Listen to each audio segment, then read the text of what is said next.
плачущей земле, не чуя сапогов, наш обескровленный отряд уходит от врагов, питаясь на ходу щавелевым листом, ночуя в буераке под калиновым кустом. Нам отдохнуть нельзя, бегом, бегом, бегом, а наши якобы друзья засели за бугром и смотрят, как нас бьют, не отрывая глаз. И только длинные дороги полностью за нас.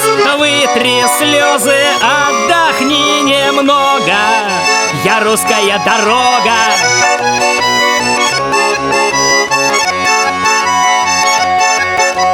Отходи, а я тебя прикрою грязью да водою.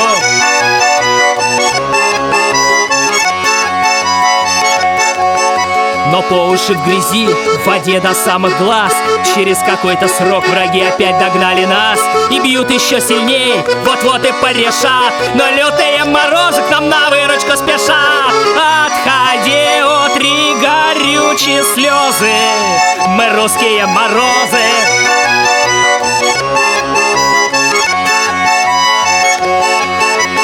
Заморозим, заметем тоскою, поманив Москвою.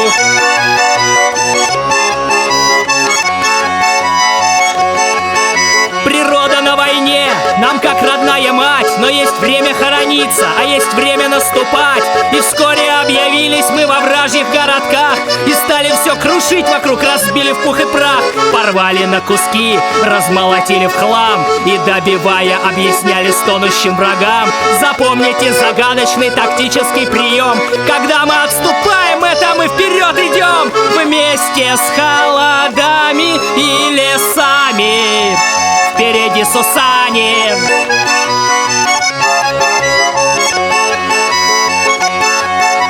Просто нам завещано от Бога русская дорога, русская дорога, русская дорога.